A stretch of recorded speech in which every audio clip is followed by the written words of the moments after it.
and a ward councillor. Just for clarity, and people who haven't been here before, the objector and the applicant have 3 minutes to address the committee. We're reminded when there's 30 seconds left, but before they leave the table, the members may wish to ask them some questions. So, the ward council isn't limited to 3 minutes, but we always ask them to be as concise as possible. So, can I, first of all, ask the officers to introduce? Is it Tessa? Tessa, could you briefly introduce this item to us, please? Evening. The application is for a change of use from a dwelling to a 7-bedroom house of multiple occupation. The main issues to consider will be the principle of the proposed development, amenity, highway safety and local character of the area.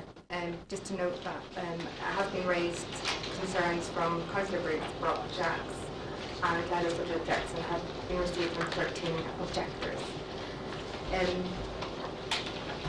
Location plan above shows that it's a mid-terrace property. Is within a residential area predominantly. Within the Vales there's Coil Conservation Area and is close to the A62 and Valesworth Town Centre itself. Planning consent is sought to change the use from the existing dwelling to a house of multiple occupation of 7 units. In terms of the change of use itself, to consider that it will retain a form of housing supply within the local area, within Valesworth and in a sustainable location. In respect to the actual amenity of the future occupants itself, it complies with our local Oldham HMO guidance and national emerging guidance as well in terms of the space standards and environmental health have responded to us in the late list saying that they are satisfied with the proposed bedroom space. In regard to neighbours and objectors' concerns, it's appreciated the proposed use could result in some disturbance. However, when in assessing the impact of the proposal, we do have to appreciate that this 5-bedroom house, as it stands, could accommodate a number of people. Also, we need to consider that the fallback position that under the current permitted development legislation, it could change to a 6-bedroom house of multiple occupation without the requirement of permission. As such, given the potential levels of activity from the existing use and the fallback position changing to a 6-bedroom HMO is not considered reasonable to refuse the application because of its impact on neighbour amenity. In regards to parking as well, it is noticed it could possibly increase the demand on parking. However,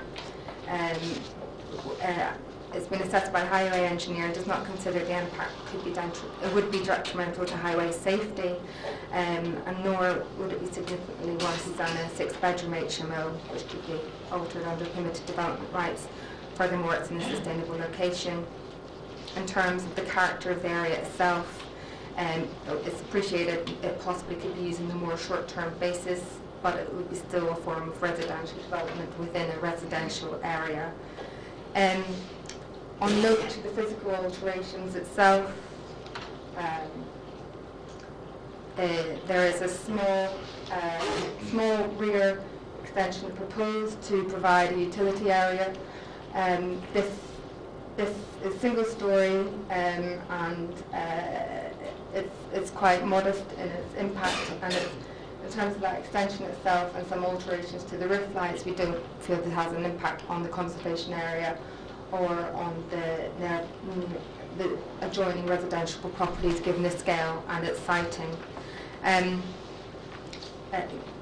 As such, it's recommended for the officer recommendation as for approval, as it's considered to comply with our Oldham local plan and national guidance in terms of standards for HMOs.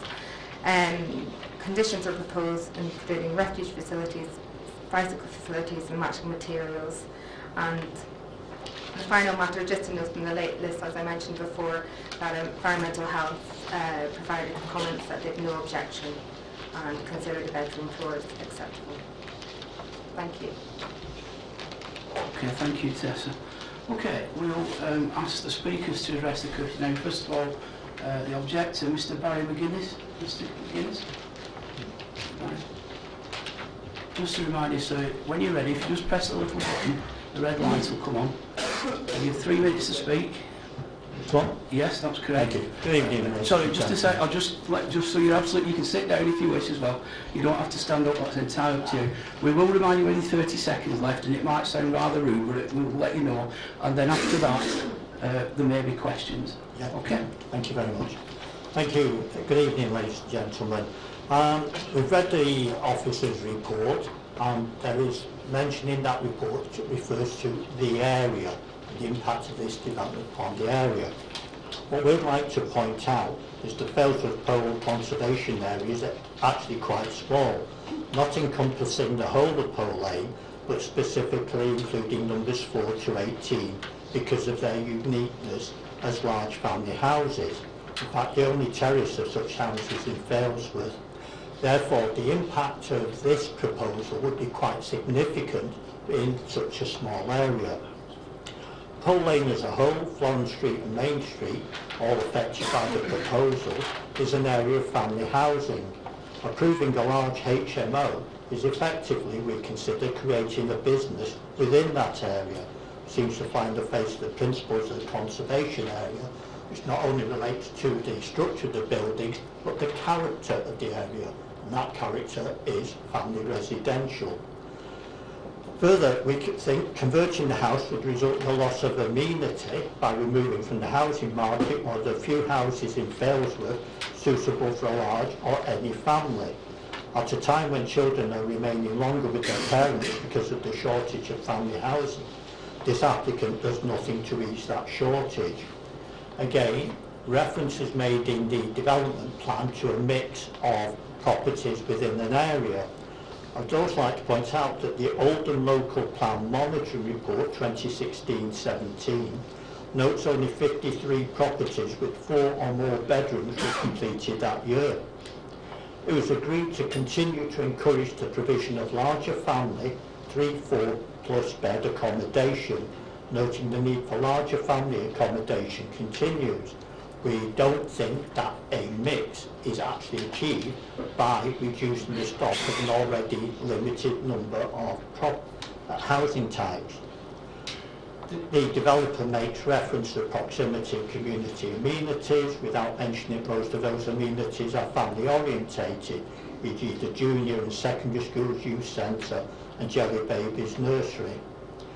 We consider the neighbours would suffer loss of amenity through the occupants of the HMO being transient, a regularly changing populace having an adverse effect on privacy. The developer considers number 16 to be without external amenity space. I can assure the committee that we all fully utilise our backyards and alley for family events and meeting each other. The alley is behind the aforementioned streets being gated, providing a secure play area for our children. The number of keys needed we consider will increase, with the potential for disregarding the locking of gates, loss of keys necessitating changes to the gate locks, creating a nuisance and costs to residents. Thank you. Time to perfection. Are there any questions? No? Thank you very much. Thank you. Turn this on? Yeah, please. Okay, could Toby Keegan, the applicant, again, sir, you have 3 minutes. We'll remind you when the 30 seconds. Can I just clarify one thing very quickly? This isn't a new extension that's being built, it's just making it ever so slightly larger by about 50 centimetres as opposed to a completely new footprint on the building.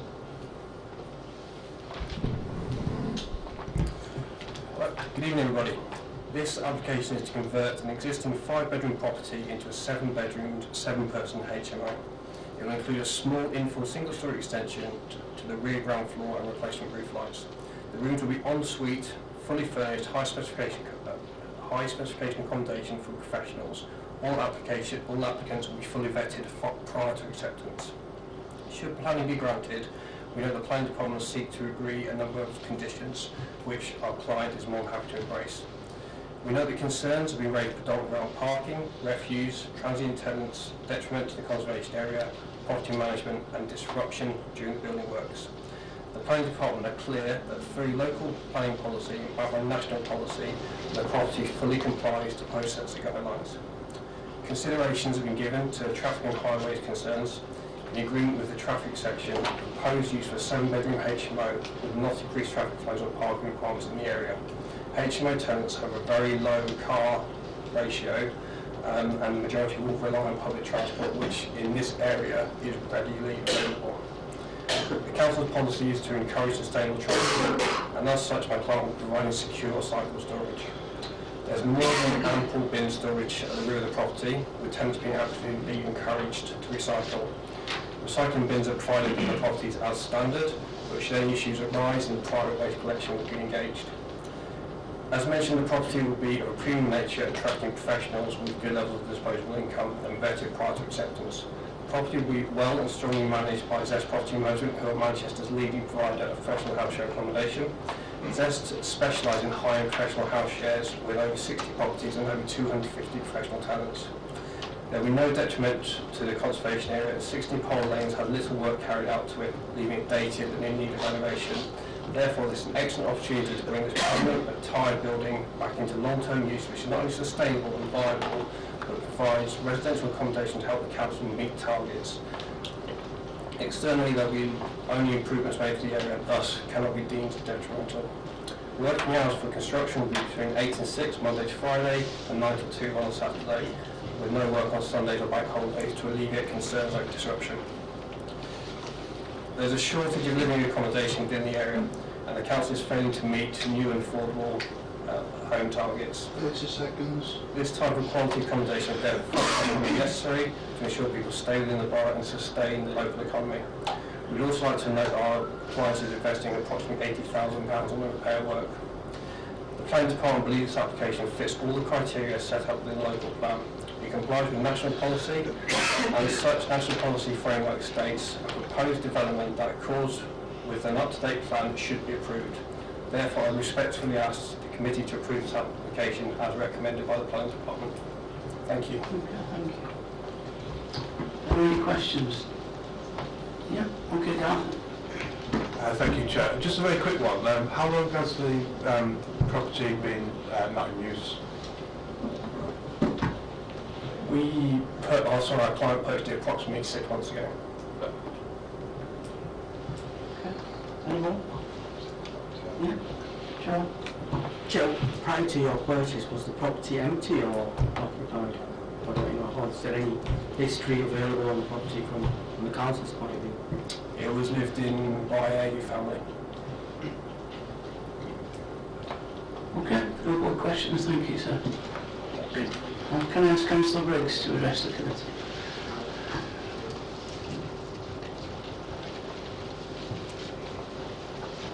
Thank you, Chair. Good evening, everyone. Is working today? Yes. First of all, I'd like to start off with the National Planning Policy Framework, which says planning decisions should aim to ensure the new development, and it's got a few points, but the point that it refers to is to integrate with the historic environment and promote or reinforce local distinctiveness. I contend that this application doesn't, in as much as this is a conservation area. It's a material change of use, in my opinion, from a large family home, has been mentioned by the objectors, to a 7-bedroom house. Typically, the right turnover of tenants, and a loss of amenity coming from inconvenience to adjoining neighbours. You must remember this is a mid-terraced house. Family life is more structured than a transit population, in as much as there's more structure to it. It's more, how could I put it, well, structured. Whereas and it refers to comings and goings in the planning. Well, the planning officer said there will be comings and goings. And them comings and goings are due to lifestyle patterns such as work patterns, social patterns, visitors, number of visitors visiting, and also in that area, or in Wales as a whole and across the borough, there's a shortage of large family housing. And as the applicant said, he said it's a low car ratio. Well, I contend that it isn't, because there's more likely professionals to have cars, in my opinion. And so on that, I'll move on to the parking issues. That already we have in that area, we have a number of HMOs, and it's all the streets there, Hull Lane, Main Street, Oldham Road, are all no parking. To the back of the HMOs that are on Oldham Road, there's a business permit parking area that I got some years back, and there's, if you put the photograph up, of where it's looking down at the bottom there, all down there where the bank is, are all HMOs. They've all been converted. There's a lot of parking space there. There's quite a number of HMOs already in the area. There's one on Churchill Road. There's one further, just within walking distance of this. Further up on Oldham Road, there is one at number 1, Church View. So rather than being a balance, there's already a balance of HMOs to family housing. In fact, there's more than enough, in my opinion. So I say that the HMOs, from a parking issue point of view, this adds to it the problem we've got with parking. And add to the lack of amenity, etc., I request the panel the committee, to reject this planning application. Thank you, Chair. Any questions to Councillor Briggs? No? Okay, thank you, sir. Okay. We've heard the speakers, we've seen the reports. Any comments from the committee? Councillor Kumar. Question to the buyers, really. You said it's permitted development that could go to 6-bedroom HMO. Can you just clarify that for me? I don't quite understand that. Currently under the general permitted development order, that they would have, this property could change from a family unit, so you can change from a house up to a 6-bedroom HMO. So that's a key consideration when we're assessing this application, is that without planning consent, the applicant could change this property to the 6-bedroom HMO. So really what we're assessing here is whether the impact greater than that 6-bedroom HMO, in terms of the 7 units rather than the 6-bedroom units that could be done without planning permission. I hope that's clear. Okay, does that answer your question? I think it was Councillor Hartness, then Councillor Ali. It was the same question. Councillor Ali? Yeah, I've not got a question, Chair. Is it open for debate now? Yes. Okay, yeah. Okay, thank you. I mean, normally when we see an HMO application, we've seen it sort of in high streets and sort of in areas where we sort of approved in this panel, in this committee, but the applications we've approved, they sort of lifted the area, you know, they sort of, these were like shops that were disused, commercial property that's been disused.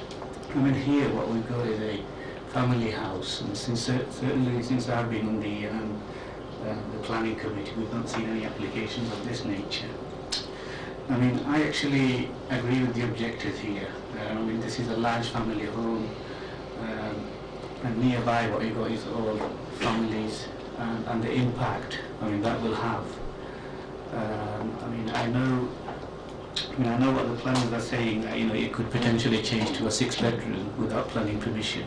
But obviously here in front of us we've got an application for a 7-bedroom. I mean, my concerns are, you know, taking away a family home. That means potentially in that area, that's clear loss of family homes. So I think it's something, you know, I'll find it difficult to support, Chair. Okay, thanks. Yeah, Steve, do you want to just...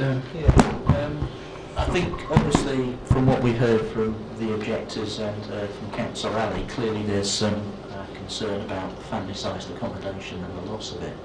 And I thought it might be worth just putting some information in members' minds to think about that. We do have information. I'm using the Mosaic report from 2016-17 produced by the Council, and it sets out that in Failsworth East, which is the ward this particular, that 5-bedroom or more properties, the total percentage in Failsworth East is 2.1%.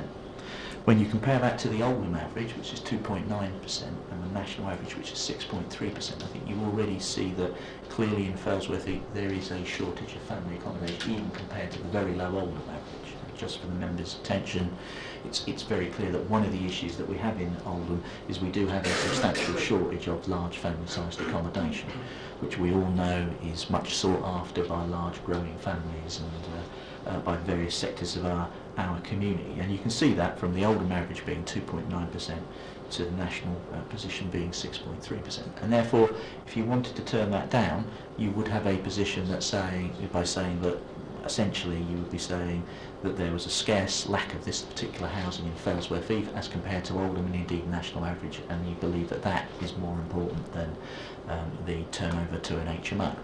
But we also have to remember, on the contrary, that of course there is a need for HMOs, and everyone knows that the price of housing is very expensive, and obviously this provides a valuable type of home. So what I think you've got to do is I think you've got to weigh the benefits here of an HMO, which have been very clearly put by Tessa earlier, against the loss of the family housing that that's been outlined by Councillor Alley and the objectors. And I think that's really what you're balancing in this particular thing. You are saying that if you are going to turn it down, then you would clearly be saying it's for the loss of a very scarce family home, and that is a legitimate reason to do it. I would just point out, though, that the point that Tessa very clearly raised, which is if they literally take 1 bedroom off this, they can do it without planning permission, as Councillor Kumar probably was indicating when he asked his question. So obviously you have to take that into account when you're doing it. But really that's a matter for the members to consider which one they feel, what weight they want to apply to that, and that's my advice in that. Thank you. Okay, having heard that, are there any more comments from the members? Councillor Gloucester. I just wondered if you have any figures of the affordable housing in the same way that you have the figures of the family housing. To hand Councillor, I don't, but I no doubt could, but I would have to go away and look that up. But it's absolutely clear that one of the issues, and certainly the local plan panel will be talking about this, is one of the issues that we did have to deal with in Oldham is we do have a significant shortage compared to Greater Manchester and the country of larger family-sized accommodation, and that obviously creates some problems for our growing and flourishing family. And you clearly might want to give that some weight when considering this particular application. Okay. Councillor Kumar, did you have something new to add? Yeah. I'd like to move refusal on the very reason of it. We want to protect our larger family houses. If it goes away and it comes back as a 6-bed, well, we've made a decision, and at least we've managed to reduce 1 bedroom, which will be better for the residents who are living locally. So I'd move refusal on them grounds. Okay, thank you. Well, I would second that, and I would do that. HMOs could be problematic. I think we've all got them in our ward. Some work very well, some are extremely difficult and cause us problems. And I think the issue is the location of them. And I think there are a couple of things against this. I understand they can do it with 6, but I think we need to resist the 7 for a number of issues, and I think they're very strong planning issues as well. The first one is no doubt that we do need to retain the larger family home, and I think we need to try and fight to do that here, and particularly in a conservation area. There is absolutely no doubt that even the best managed HMO alters the character of an area, particularly when it's the only one in a terrace like this. The coming and goings of a large family, yes, there is coming and goings, but as Councillor Briggs was articulated, there tends to be more order in it. The coming and going of 7 professional people would be completely different. They're moving in at different times, they have different lifestyles, if they are affluent, they're bound to have friends, and it's in the mid-tourist. And I think that will fundamentally change the character of this area. And I think those two reasons alone carry enough weight to justify a refusal of 7 in this case. So it's been moved and seconded for refusal against the officer's recommendation. I will first have to ask, is there a member who would be willing to attend an appeal if the need arises? Councillor Ali, are you sure? I'll be happy to do that. If you want to do it, that's fine. Thank you, Councillor Ali. We'll do that. Can I take a vote on this, please? Yes. Just remind members, if you are going to refuse the application against officer recommendation, you have to do so for valid planning reasons, and in the event of an appeal we will be required to provide evidence to substantiate those reasons, because if not, there's a risk that the council could have costs awarded against us. Of course, and in coming to the decision that we have, the reasons for refusal would be that this is contrary to Policy 11, our local plan, and also contrary to Policy 24. We can add the details that those two policies I feel are strong enough to justify refusal. So we will take it to the vote. All those in favour of refusal? Against refusal? Refusal it is. So thank you. We will now move on to the next item. So if there's anybody here who wishes to leave, if you'd like to do that now, you're welcome to stay with us all evening if you wish. But if you'd like to leave, we'll give you a couple of minutes to leave the room. Thank you very much.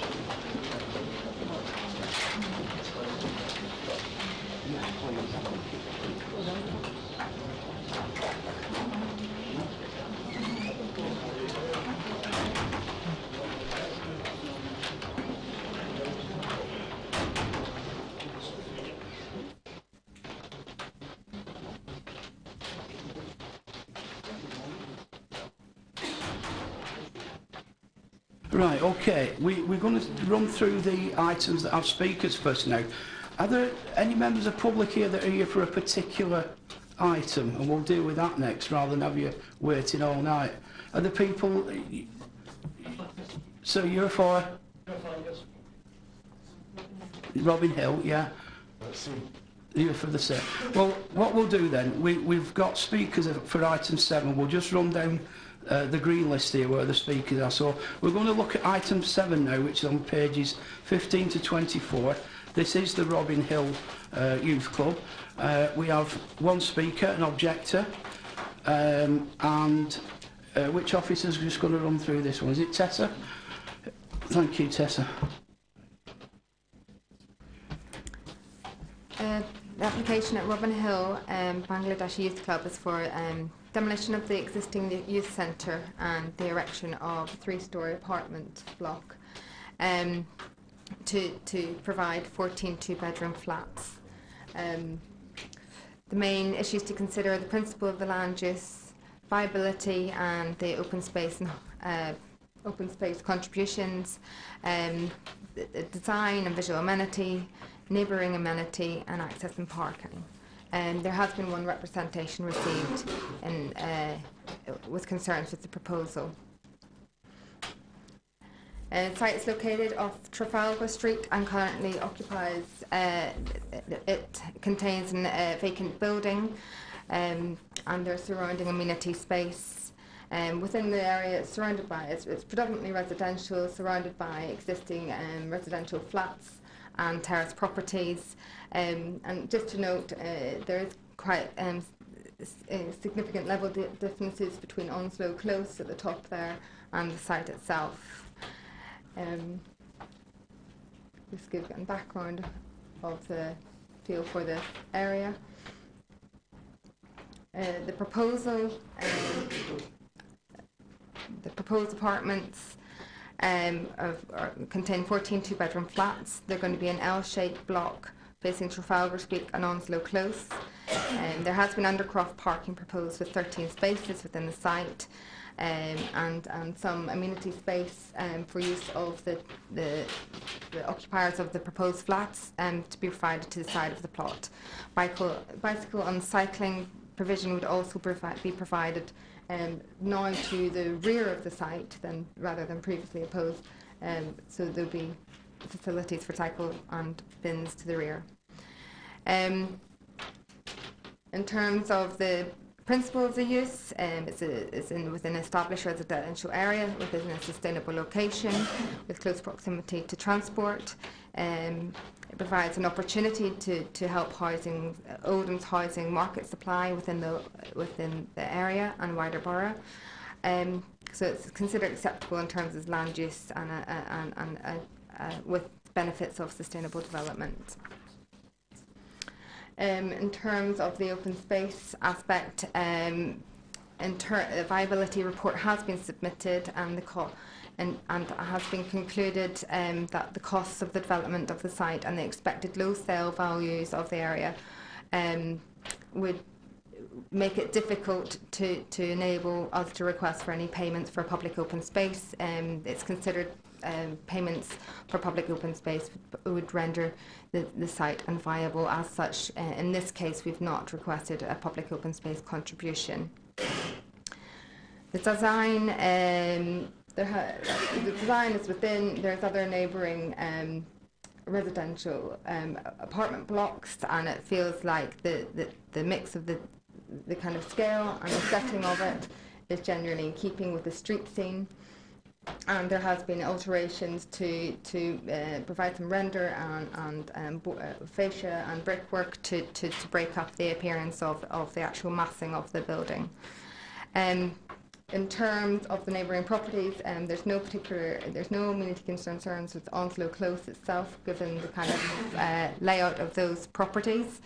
There is a closer relationship with the properties facing Trafalgar Street, number 37 and 39, just on the end property. However, the scheme has been amended to have bathroom windows on that closest property, so at the end there they would be obscure glazed and closed shutting, so they would not have a privacy issue between number 37 39, as you can see, facing the block to the rear of it. Access and parking is considered adequate with the undercroft parking, and highway engineer satisfied with the proposal. It's concluded that this apartment block with relatively spacious two-bedroom dwellings with amenity space, refuge facilities, parking and cycling facilities within this residential area and sustainable location is recommended to be approved, subject to conditions. On a final note, you'll note there's a late list, and this has been submitted in regard to the bin and cycle store, which is now located to the rear, and relevant conditions to ensure that those facilities are going to be acceptable in terms of size and scale. And I'll leave it to yourselves now to discuss. Thank you. Okay, thank you, Tess. Oh, sorry, can I ask the objector to come forward, sir? You probably gathered by now you've got 3 minutes. We'll rudely interrupt you when you've 30 seconds left, and then there may be questions from the committee members. So when you're ready. Okay. Good evening, everyone. First of all, this is a petition I have from the local residents objecting. There's a number of pages here. I handed this into planning already, and I'll briefly mention why we're objecting. So there'll be a loss of privacy around the surrounding flats due to the height of the proposed flats. It will mean the properties can be looked into. I live across Robin Hill, and if 3 floors are built, the other people in the other flats will be able to look into my flat, and I'd be able to look into their flat. This would especially be a problem during the daytimes, as curtains would be open and sunlight would mean you could see opposite position properties, resulting in huge loss of privacy. Loss of natural sunlight around the surrounding properties As you mentioned, 37, 49, with the height of the 3 floors, it would impact Onslow Close, because it's already higher than Onslow Close as it is, but with 3 floors added on, there would be sunlight issues.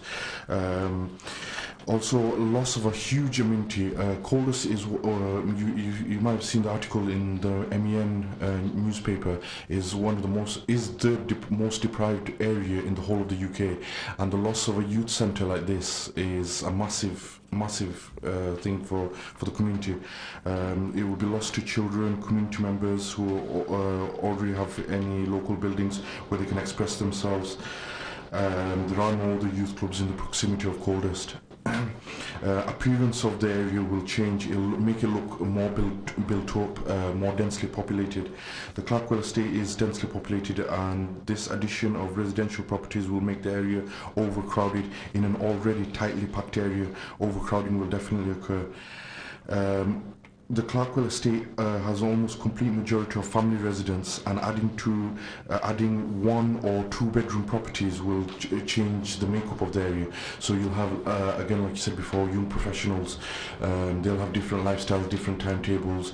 They might want to party late night, whatever they want to do. I'm just making assumptions here, but they'll have different lifestyles, different ways of living.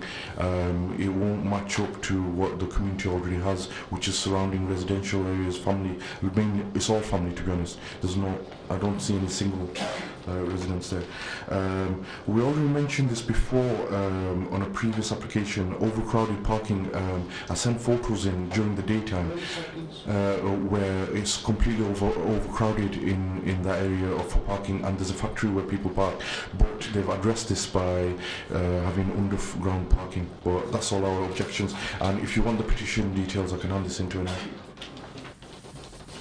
Thank you, sir. Just before you go, are there any questions? Yeah, Councillor Hartness.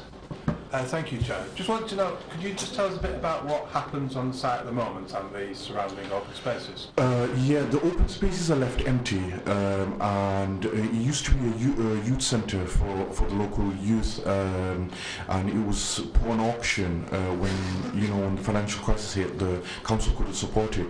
There are groups out there that want to take it over, get funding privately. All the charities fund we can apply for, and we wanted to re-establish it as a youth centre. Thanks. Any more questions? Yeah, Councillor Gloucester. How long is it since it was actually last utilised? It's been shut down, I think, for 2 or 3 years now. I live across, so I've been watching, through my window. Sorry, I'm not picking it up, but. Okay, there's no more questions. Thank you, sir. Thank you very much. Okay, there's no more speakers on this one, so it's open for debate now. Questions to the officers? It's not the most attractive looking building, is it, in the world? Can you just, the officer, the gentleman there was saying about overlooking, and I know you mentioned something about this, Tessa, didn't you, in your opening speech. Can you just assure us, or not, that it's not going to overlook other people? In terms to go through it, and this is a blank paper renovation here. Yeah. And then between these properties here, we have about 20 metres. And there are some windows here, but however, this is where the scheme's been altered to address that privacy matter. The bathroom windows are reconfigured to the layout contains bathroom windows on that side. In terms of Onslow Close, given that that's a blank paper elevation, and the distance is there, and that most of the mapping is towards Durban Street, is definitely overbearing in this case.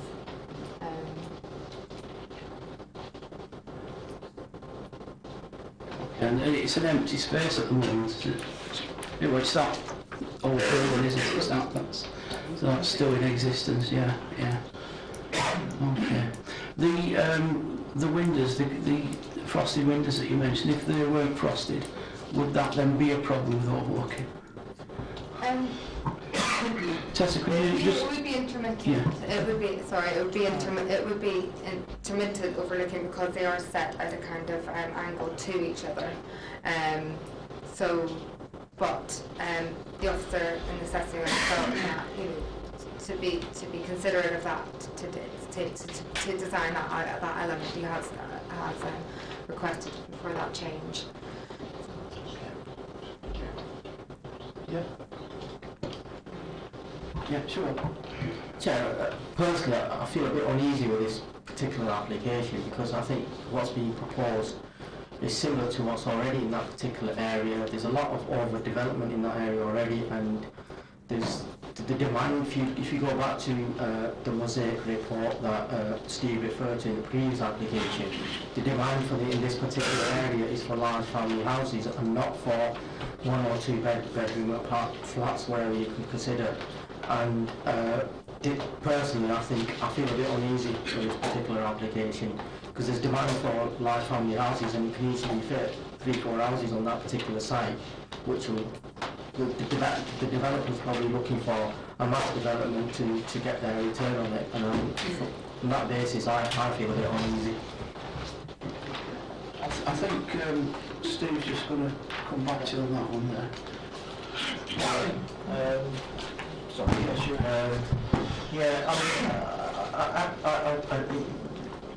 Councillor is right in that there is a low percentage of family-sized accommodation. Just for everyone's information, it's 2.8 as compared to the Oldham 2.9.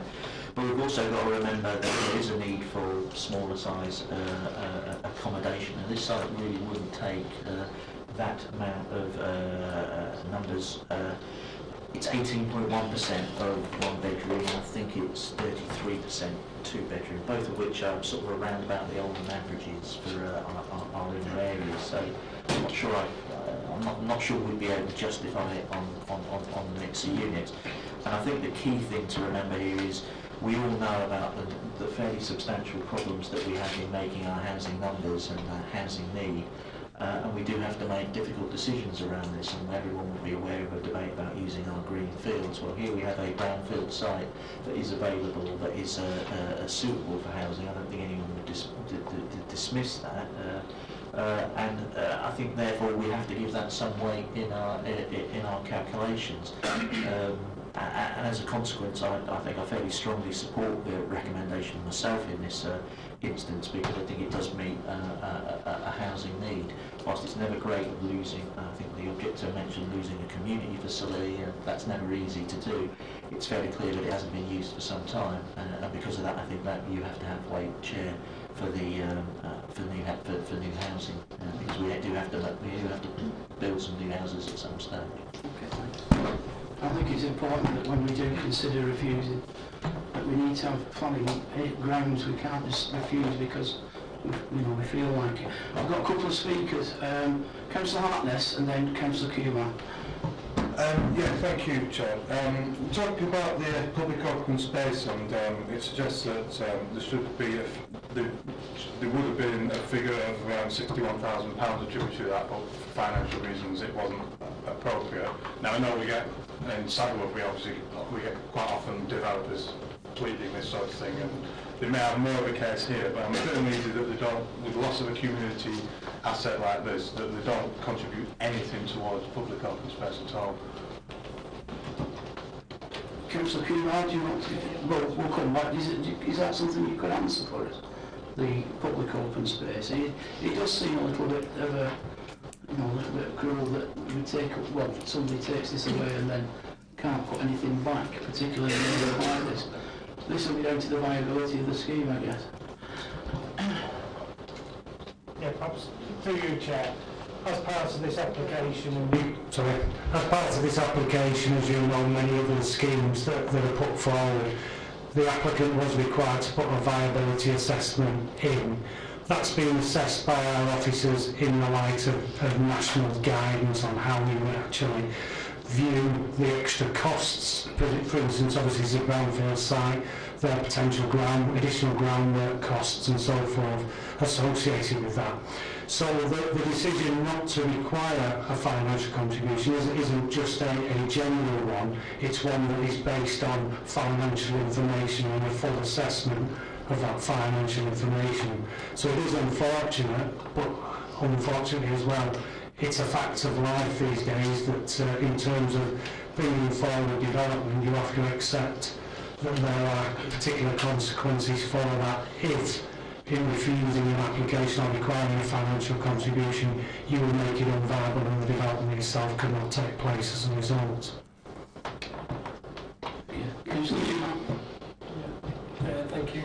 I understand where the objectors are actually coming from here, and apart from the fact that I think houses are needed, not as opposed to a youth centre, because obviously the need for the youth centre fell many years ago when it closed down and moved on to being empty for so long. I just can't see a reason how we could justify a refusal on this. I just move approval with the reservations.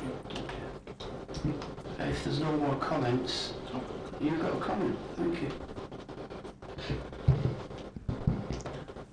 We do lots of recycling in Oldham. There isn't much on the paragraph about the recycling facilities. The council really struggles to carry out recycling in apartment blocks and blocks of flats and stuff. They really struggle. And it would be nice if we could start incorporating this inside new builds, so we can actually go back to the combined no furniture and show some good practice. Is there anything we could do about that? Yes. Yes, this is an issue that we have raised with the applicant previously. We've had, as Tessa pointed out, we've had the site for the recycling facility moved to the back of the site. One benefit of that is it's actually in an area, flat area and easily accessible area on the site. You'll see on the layout it's the area on the top side of the building, kind of elongated grey area, and that's been allocated for recycling facilities. We've spoken with our colleagues in refuse and they've indicated that for this type of development they do incorporate recycling facilities. Unfortunately not green facilities, the green goes in with the general waste, but there are separate recycling containers for paper, card, etc. and for glass. Now we've looked at that, looked at the area that's available for that, and there will be sufficient space. It'll involve a slight increase in the depth of the area shown on the plan, but you'll note in the late list addendum the condition there will cover us for that. So before the development is commenced, we will get full details of those arrangements so that they can show to us that in fact they can get 5 containers in the site. So at the moment we're actually allowing for future changes in recycling. So for instance, if the arrangements for putting separate green waste for the flats comes forward, there will be sufficient space on site. So I think we are accommodating that within this new build development, and hopefully therefore it will encourage other developers to follow suit as well. Okay. Okay, if there's no more comments, we'll move to the next one. Sorry.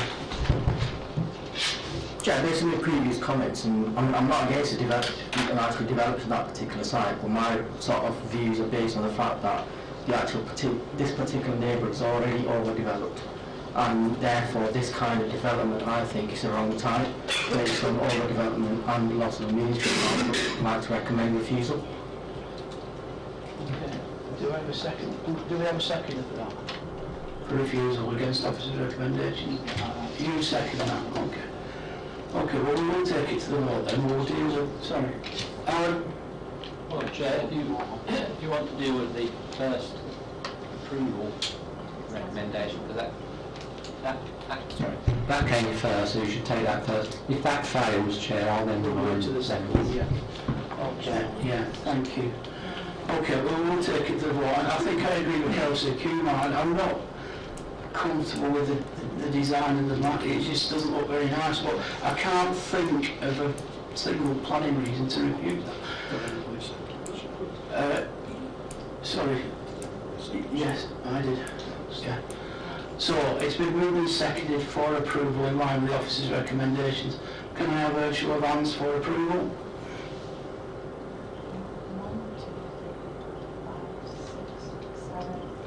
Against approval? Okay, so the application is approved. We don't need to go to the other. Okay. Thank you very much. We're going to move down the list now and we're going to go to item number 8. Again, we have one speaker and objector.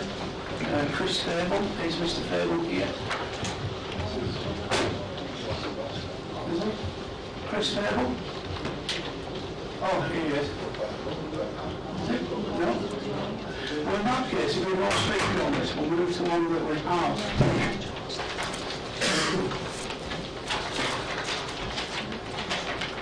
So we'll go to the next one with the speaker is item number 11.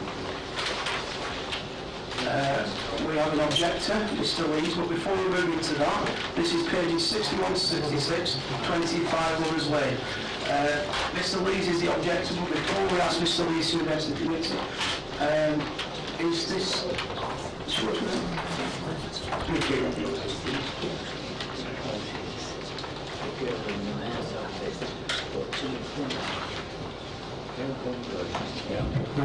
Thank you, Chair. This application is before a committee for the sole reason that the applicant is an employee of the council. So obviously it's a type of development which would not normally come before members. This relates to a detached bungalow located on Lovers Lane in Grasscroft. The proposal has three elements to it. One is a single-storey dorm, which you'll see that some work's already commenced on site, for a single-storey rear extension to the building and for the erection of a detached garage. So this is the site itself. The properties of importance in terms of assessing the impact of this. Immediately to the right you'll see that there's a house there which is an angle to the applicant's property. There was an objection that's been received from the occupier of that property who's concerned about issues of overlooking and issues of design have been raised as well. At the bottom end, you'll see at the southern end, you'll see just the edges of properties. These are bungalows on Beach Hill Road, and these are a much lower level in the site, as you'll see in a minute. And again, we've received concerns from residents of those properties as well in terms of overlooking. So this is the location of the elements of the proposal. At the back of the building, there is a larger rectangle, that's a patio area, but the area that you can probably just make out that's in red, that's a single-storey extension at the back of the bungalow. Obviously the area that you can see to the left of that with the two cars is the detached garage, and the dormer will be on the back of the property just above part of the single-storey extension. So these are the details itself.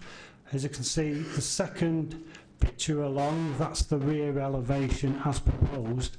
And there's a couple of things perhaps just to draw attention to on that. You'll notice from the shaded area, that's the extension itself. And either side of that, you'll see a shaded area at a lower level. So there are elements in the design whereby it is slightly taller than you would normally expect for a single-storey extension. And part of that reasoning is in relation to the top level of it and potential use of part of that as a sitting out area. It isn't, there are no visible, it's not visible from the public vantage points, although clearly you'll see it from neighbouring gardens. It's difficult to make out, but again, if you look at the plans, the three plans in the middle, the one that has the green area, that's indicating new first floor accommodation. If you look just to the bottom side of that, you should be able to make out an area with an X on it, and this is part of the flat roof of the extension, and that area has been designated as an area outside. So you'd come out of the dormer and that would be a sitting out area, but the applicant has indicated that this will not be the whole of the single-storey extension. So I think that's important to recognise, and members will note in the recommendation itself that there is a restriction on the area that can be used, and that's important in terms of the relationship with neighbouring properties. So this is the bungalow itself at the moment. The conservatory will be removed as part of the proposal, and the single-storey extension will sit on this 2/3 of the rear elevation. This one we've just included. This was taken this morning because we've been given an indication that the work on the dormer had already commenced, and you can see that above the site. I would point out that although the dormer in this particular instance does require planning permission, with a slight alteration, a slight reduction in its depth, it would be permitted development. So although the work has been carried out in advance of the application, regardless of the outcome of this particular proposal, there is potential for a dormer there without the need for a formal application. This is the other part of the rear elevation, and just to the right you can see the neighbouring property from which we have an objection. And partly why that's important is that the window you can see there is actually a first floor window, so there is a decrease in the height level of those gardens, and there are some concerns about overlooking. However, I think that is addressed in the condition that members have before them. This is just on the opposite side where you can see the existing garage. That's where the replacement slightly larger garage will go. You'll also notice at the immediate left of that, the next property there is at a higher level to the application site, so there's not considered to be any significant impact on that property.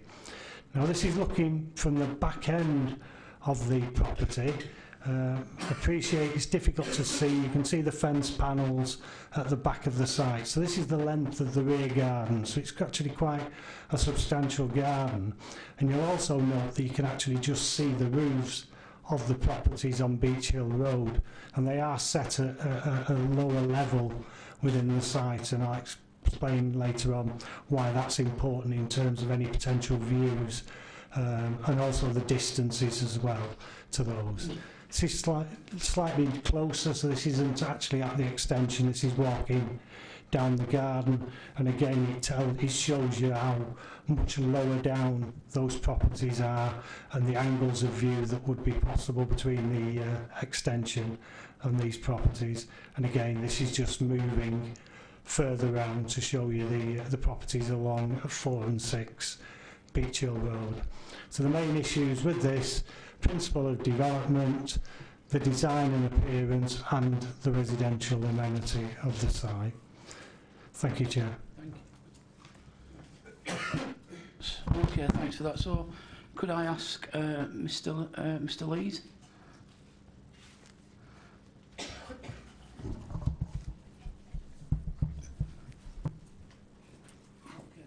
Thank you.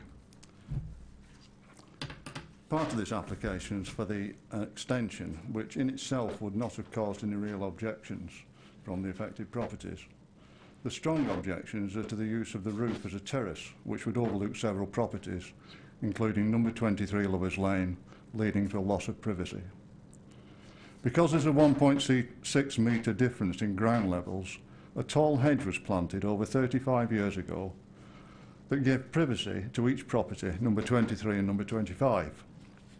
It's clear that the purpose of the roof terrace is to provide a view over this hedge to the hills beyond. Unfortunately, because of the height of the terrace, this would also take away this privacy and provide a view into the lounge and bedroom of number 23. In an attempt to solve the objections, these amended plans now show what is described as a usable seating area. But in practice, there's no way that this restriction could be enforced in order to prevent the whole perimeter being used by the applicant. In fact, the lantern window in the roof could also be removed at a later date, and a full 5 metres by 9 metres could become a usable area. The only way to prevent unrestricted use is to refuse the roof terrace as part of the plan completely. The officer's recommendation to use obscured panels of 1.6 metres for only part of that perimeter would result in an even worse situation by increasing the massing of an already high extension. Just to be clear, that's a 1.6 metres ground level difference, plus 3.6 metres height of the extension, plus a 1.6 metre obscure screen, and that gives 6.8 metres total height. Now, by comparison, I judge this room height to be about 3 metres above you, and you are maybe 6 metres away from me. You can see me clearly, and I can see you clearly. But in our case, the eye level of anyone on the roof of that terrace would be 6.8 metres above our lounge. I know the separation's greater distance, but there would be a clear view down on us. I'm sure that if the committee saw the situation for themselves, they would appreciate the problem. Finally, if you approve the plans tonight, I ask that there be a clear, simple condition that there is to be absolutely no use of the roof, either now or in the future, when new occupants may have the same idea. I'd welcome any questions. Thank you. Yeah, thank you, sir. Any questions to the gentleman? No? Thank you, sir. Thank you. Could you just turn the mic off? Thank you. I'll open it for debate. I'm just going to say I tend to agree with the gentleman regarding this terrace. You've marked up on the drawing there when you showed us the X area that they shouldn't use that, but how on earth would we be able to prevent that happening? As we talk, and we might talk on some later applications about enforceability of conditions. You're quite right. Your officers will not be out regularly checking. However, and it sounds perhaps intrusive to the neighbours, but I'm sure the neighbours will inform us, and they will make sure that we are aware if those actions do take place and it is used on a wider basis. We can never guarantee that, but similarly, if we impose a condition to say it shall never be used, likewise, somebody could open the doors out of the patio and go on there. That might be an intermittent activity that takes place. So the same issues would apply. In this particular instance, we're satisfied that this gives an element of an extra amenity to the householders, which is what they're looking for, but is restricted in a way that does ensure that the neighbouring properties will not be overlooked. I appreciate the objectors' concerns about overlooking in this instance, but as you might see from the plans themselves, there is a very oblique angle between the two properties and a minimum distance there. No, let's go the other way. Well, it might be. This is property, it's looking down, so at the bottom end, so this is the neighbouring property itself. So there's a 9 metre distance, and that for anybody stood on this part of the terrace would mean looking across their own property. So there is an element of obscurity caused by the roof of the existing property. In addition to that, we obviously have put a condition on that would recommend that there would be an obscure glazed screen. That wording is specifically to ensure that it doesn't add to the bulk. So obviously, as with any condition we impose in relation to obscure glazing, it prevents overlooking from taking place, but obviously it doesn't add to the bulk of that. Light is still able to get through from there. Having said that, views towards that element are limited due to the angles of the properties.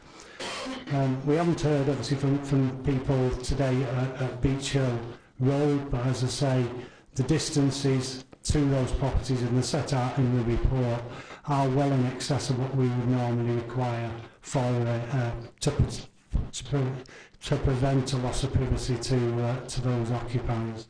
Thank you, Chair. Okay, thank you. Councillor Wilson. I do understand the problem that one of us just said, but isn't the reason why years ago planners said this had to be a bungalow? If you look up Lovers Lane, the houses, there are very few bungalows, but they decided on this block because of the complexities and because of the problems which might arise with Beach Hill Road being lower than this. I seem to remember the planning expert at the time said, well, we've sorted that out, this will be a bungalow plot. So are we now saying that in the 21st century that we don't need we can still do this? I don't understand why. I understand why you want a garage and an extra room, but why you have to have this balcony area, I don't know, because the reason is that without that, everybody would be happy. now and in the future. You've got to remember, if we're past this now, this isn't about the applicant now. This is about how it leaves Beach Hill Road and Lovers Lane in future years. And planning should be about the environment and the good quality. So if I was buying Mr. Lee's property, and I'm not suggesting I could afford it, but if I was and he was selling it, I would say I wouldn't want anybody looking down, and neither would anybody else. So I think this is trouble of our own making if we agree to it. Okay, thanks. And just the planning officers just want to pick. It's often difficult, obviously, if you're not on site, to actually understand relationships between properties. There are falls in levels on the site, and obviously the point was made that the adjacent property is at a lower level and Beach Hill Road is at a lower level. I would point out that the adjacent property is actually a two-storey house, and it's a two-storey house that has a relationship with Beach Hill Road, which undoubtedly results in overlooking to a far greater degree than the proposal as put forward at the present time. If I can find the never good with technology. The woman in the bungalow that originally complained. Yeah. In this area, as I say, so the property on the right-hand side, which is the objector's own property, is two-storey. And as you can see there, the relationship to Beach Hill Road, which is actually at a lower level than the whole of the site, there's already a greater degree of overlooking of that property, I think, as exists there at the moment. You can also see the significant distance from the back of the applicant's property to that site, and the fact that because it's at a much lower level, there are angles between any views that you would see from the balcony, particularly as restricted as officers are recommending, and you'll effectively see the rear garden fence. So you won't actually see into the garden of that property due to the angles. And I appreciate it's very difficult without seeing, having that full assessment of the topography of the site to understand that. But I just think it is important to understand that there's already an element of overlooking from that. And in terms of the applicant's desires, I think any of us who had a property there that was south-facing and offered views, that's probably why the applicant is looking to have this as part of the proposal. And from my own opinion, I think there is a compromise here that we've achieved that meets the applicant's needs and protects the privacy of the neighbours. Thank you, Chair. Okay, with that lengthy explanation, any more comments on this? I don't agree, of course, but I respect his view. But I think there's a reason why that one was a bungalow, and I'm telling you, the reason was because years ago people said there would be problems, and now there are problems. And I think in a few years, I shan't be here, but in a few years you'll get problems again. But if I was wanting to buy a south-facing thing with a balcony with the sun, I can think of loads of properties that are available without picking one that isn't, and then expecting the residents to put up with inconvenience. I don't think it's right, but that's my view. I mean, the reasons for it, and that was the question, and I think the officers said, if you had a property like that, you felt you could do this, why not apply for it? I think it's our job here to balance that against any reduction of amenity to the neighbours, which is exactly what we're doing. I'm just wondering, is there some condition we can put on with regards to this tourist? Is there something we can do that could compromise? Yeah, I think that could be a compromise, because I think Councillor Hudson made it very clear that he was happy with the scheme barring the terrace. Now, if that's the general view of the members, then there is an opportunity to grant planning permission for this with an amending condition that simply says detailed drawings showing the following alterations to the scheme shall be submitted to and approved to the local planning authority before any work is commenced on site.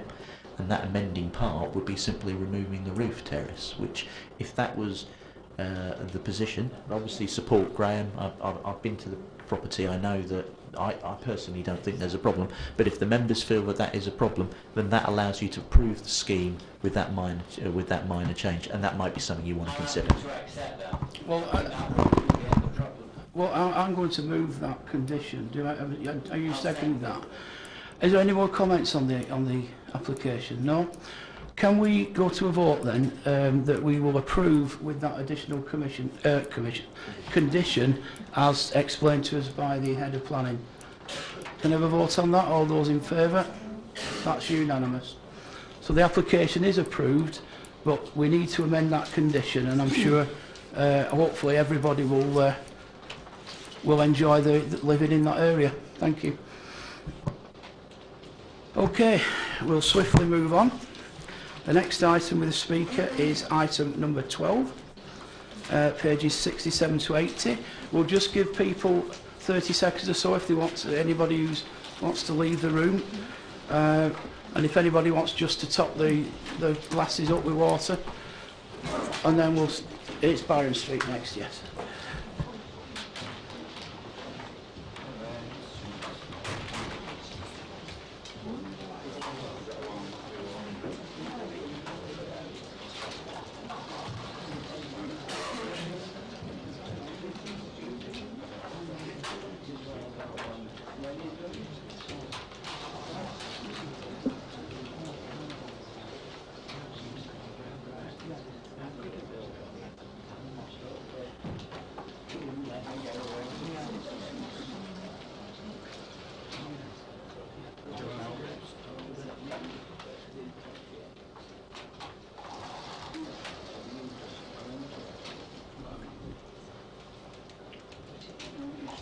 Okay, everybody ready? We have one objector to this, James Grennan. Before we ask Mr Grennan to come forward, is this, it's yours, Graham? You can just sit there for a minute, sir, and we'll get the office to introduce it. Okay, Graham. Right. Thank you, Chair. This is an application. It relates to two adjacent sites, both currently vacant, and obviously, as the description explains on there, one of them formerly occupied by school premises, one of them formerly occupied by a police station. And the proposal for is a comprehensive development across both the sites for 28 units with associated parking. This is just a rundown. This is obviously in the members' report, so these are all the main issues that are addressed in connection with this application. In terms of the principle of the site, this is a mixed area. There's leisure facilities there, residential facilities, and also commercial facilities on the site. In terms of economic viability, again, this issue arises yet again, and members will note in the late list details there's an amendment to the recommendation as a result of the financial viability that's been undertaken. I'll go through the design, amenity, etc. In terms of drainage, flood risk, ground conditions and so forth, technical information has been submitted in connection with all these items, and obviously conditions will be imposed to cover those aspects. So these are the two sites. It's just to the north of Brighton Town Centre. So you've got the site on the left-hand side with the former police station, and on the Byron Street School on the right-hand side. The large area of open space in Brighton Park immediately to the north of the site. This is the site, perhaps not of the present condition, but obviously you can see the two areas highlighted there. The roof of the building you can see in the foreground is the Brighton Leisure Centre. There are some houses on the left-hand side, you can see on the opposite side of Park Street. There's some issues about the relationship of those to the site. Some houses adjacent to the right-hand side on Radcliffe Street, they back onto the site.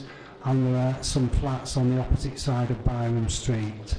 So there is issues there in terms of the relationship, and they're obviously explained in the report. So this is the development. It's a mix of 2, 3 and 4 bedroom properties. It's a pretty regular type of development, but as you can see in terms of many of the properties, they are quite spacious. They're detached properties amongst them. Car parking for at least 2 vehicles off street is provided within the site. You can see some of the relationships on the right hand side there. You can see at the top of the picture the rows there of existing houses and showing the relationship of the gable walls of the proposed houses to those. On the right hand side you can see again the larger plots that have been incorporated, and also of interest just to the south of that site, so in the greyed area just at the bottom right, that's a car parking area which the applicant will be constructed, and that will then be taken over by the council and operated to provide public car parking in the area. And again in the report we'll mention about the other improvements to pavements, etc., and parking facilities in the area. So this is the site. This is looking down Byram Street.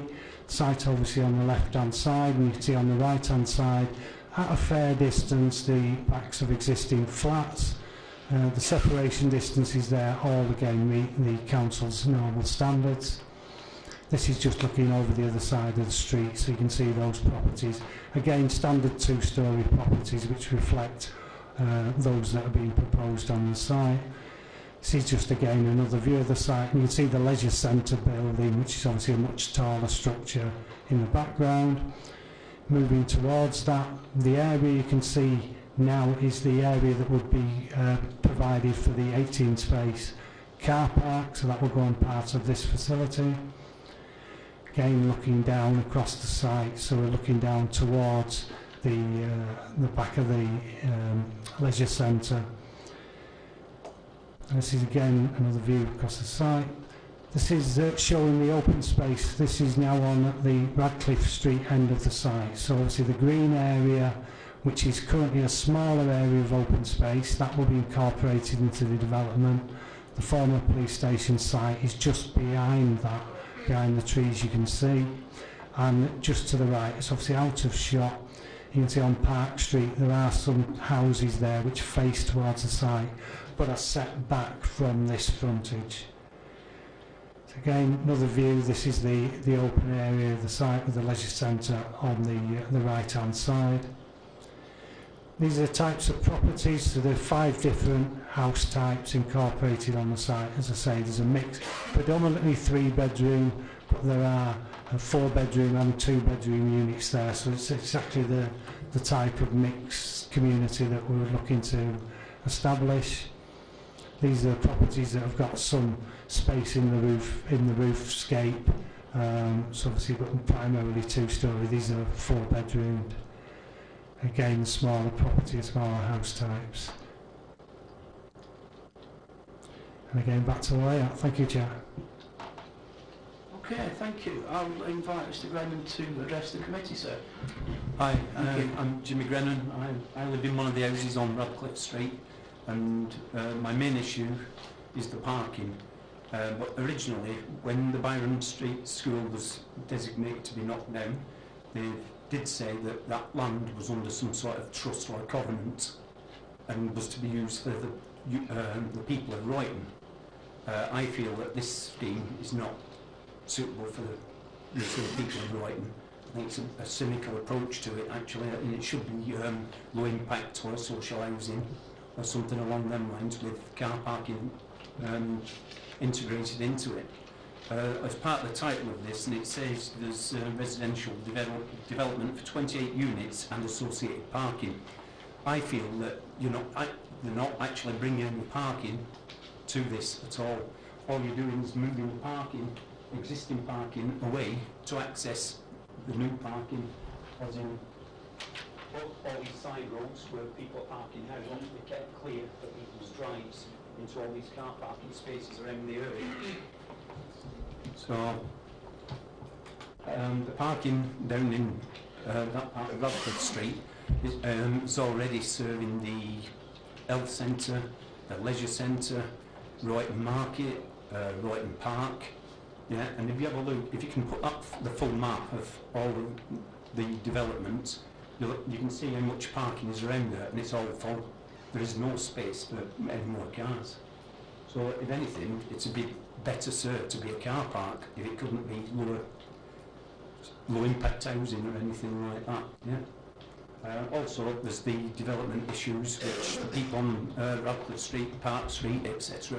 have suffered through the building of all the other developments. It seems that once planning permission is given, that everybody just rides roughshod over the local community. The council wash their hands of any issues.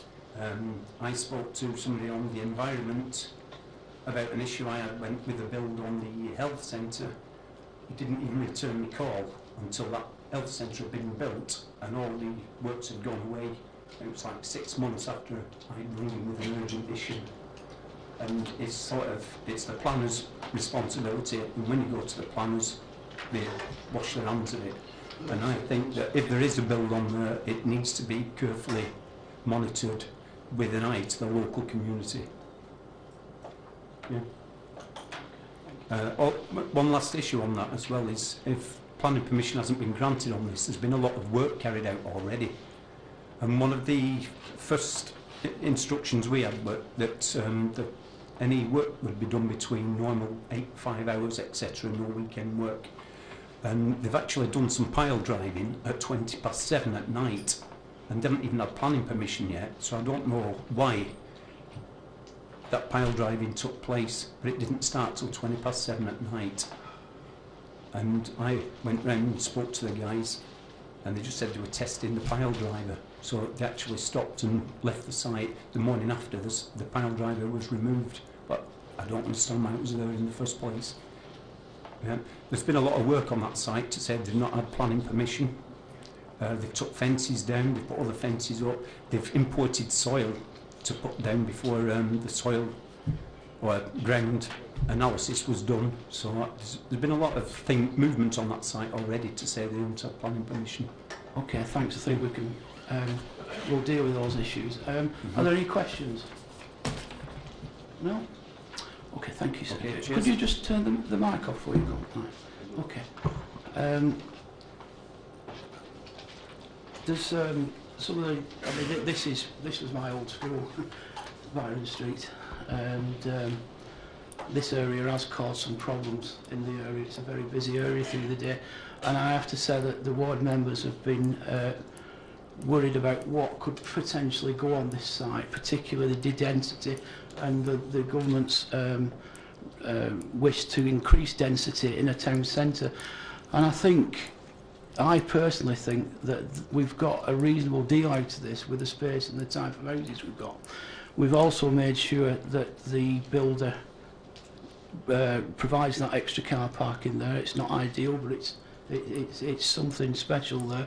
We've also got a commuted sun which we can, from the open space, which we can put into the park or perhaps astounding areas. But we're going to look at another one shortly, aren't we, with 56 houses on a school site. And again, we have to make these decisions these days, coming more and more, of balancing what we do within our brownfield areas, so we don't have to put them on the greenfield areas. And this type of environment is ideal to meet those targets.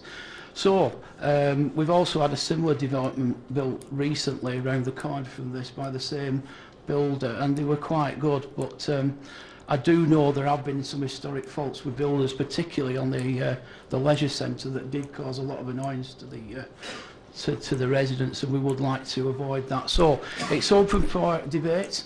Do we have anybody who wants to make a contribution to this? Councillor Hartness.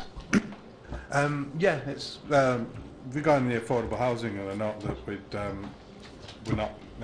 we're going to waiver that again on this application as well, which is a concern that if we keep doing this, you know, there's a reason why we have these in place. I think these houses will sell very quickly in this area. It's a much sort of, yeah, the contributions, well, I'm not justifying it, it's in the report. We always have to strike a balance, don't we? If we were to refuse something like this, we would lose it on appeal. There's absolutely no doubt about it. And we could come back with a higher density. So we do walk a tightrope when we deal with things like this. So, Steve, did you have a comment there? Yeah, I mean, you can see the report, and the report's very clear, members, on page 70, why we can't do it. But I think there's a bigger issue about the fact that currently our affordable housing policy sets out a percentage that talks about 7.5% of total development sales values, and I think a lot of members in passing about this have often said, well, it's all about affordable housing, Steve, but surely that's about units and not about getting cash for affordable housing. And I have some sympathy to the position that Councillor Hartness is raising, in that obviously we probably should need to move as part of our new local plan to developing housing rather than getting 7.5% of GDV, which is inevitably some form of commuted sum. But unfortunately we are where we are with the policy. It's something that I've inherited as part of my brief, and it's something that the members have to work with, and it's fairly clearly outlined in the report why we couldn't do that. And because of the values of that, we found that when checked, and we do check these things, and you'll see in other reports where we've actually managed to increase sums, in this case it was found that the development appraisal put here was perfectly reasonable, and that means unfortunately that we have to back the position that we've got in the report, which was we'll hopefully get approval for the housing, but it has to come at a cost of no affordable housing. Thank you, Chair. Okay. I just wondered, could we put a condition about the hours of working if it's approved? Through you, Chair. Again, it's an issue we often come back to in terms of what planning conditions you can impose, and there is other environmental protection legislation which exists. So, and one of the guidance notes on what conditions you can impose is that you should not duplicate other regulations that are in place. So it is very difficult to impose a condition. And also, of course, in terms of enforcement, we would probably go to the environmental health team to do that enforcement, and it's under their regulations that this really is a matter that needs to be covered. So I think the simple answer is no, it's not appropriate to cover this under planning. Thank you. Okay. Yeah, Valerie. Either is fine, thank you. I want to come back to the issue of affordable housing. I understand the 7.5%. Is it not possible to translate that into 1 or 2 units in a mixed development? Well, the answer is that's what we try to do, but well, without going into my view, I mean, I felt for a long time that this affordable housing purpose is not fit for purpose, because I think it doesn't develop units, it produces cash checks, and I don't think that's really what we want to do. But we do, as part of our negotiation, obviously as officers, try to develop affordable housing on site, and indeed we're successful in some occasions. But that's not really the issue for this one. The issue here is there is simply not enough money in the scheme to be able to produce that. And whilst I think in an ideal world we'd all like to be able to produce affordable housing on each scheme to produce the mixed, balanced and sustainable communities that we're encouraged to provide, and we're also, of course, legislatively required to meet the council's housing need. In this case, we have a need for private sector housing, we need for affordable housing, and in this case, unfortunately, we found ourselves in a position where there's no argument to justify that. So I think I take the general point from the councillor, but in this case, it's just too difficult to do. I mean, the only way we're going to be able to do what we want to do with it, affordable housing, is when the local authorities are allowed to build houses again. Don't forget, every single building, apart from through first choice homes, it's private. All the council do are approve provisions. We don't actually build anything. If we could, we'd probably do exactly that, but we don't, and we can't. We're prevented to doing it by law. Councillor Hudson, then we'll move to the vote. Chairman, I think our problem is if we get too wrapped up in affordable housing, because it's very debatable what's affordable in places like Rotten and Saddleworth. I mean, a lot of people coming forward to affordable housing have paid what I consider unaffordable prices for their houses. and they make me laugh. They protest about this thing, but it isn't. And if we don't find proper reasons to reject this, you're quite right. Back will come a scheme with double the housing, and we'll still be in the same position, and we'll have let the people of Oldham down by not building them. So I personally feel this is a reasonable scheme, and I accept the planning department's answers on this occasion, because I think it just faces the problems that we're facing now. Okay, unless there's any more comments, we'll move to the vote. It is recommended for approval. Before I do, can I just one question on the commuted sum? Is that? Yeah, okay. Before we do that, the is that we did touch on this at the briefing. Where's that going to go? Yeah, we did talk about this, and obviously it's £20,000 is not a lot of money, and obviously in terms of affordable housing it wouldn't get you anything at all. So clearly, of the two options, the spending the money on public open space was the appropriate element of that. Clearly there's a park immediately adjacent to the site, so obviously where this money is raised, it should be spent in the vicinity of the immediate community. So in the late list, there is an amended recommendation in there. So obviously we're looking for that £20,000 to go towards public open space, and obviously asking for members to delegate to Steve to negotiate where that money will be spent to the best needs of the local area. Okay, thank you. Okay, it's recommended for approval. All those in favour? Yes. Are those in favour? Against? Abstentions? The application is approved. Okay. Next one with a speaker is item number 14.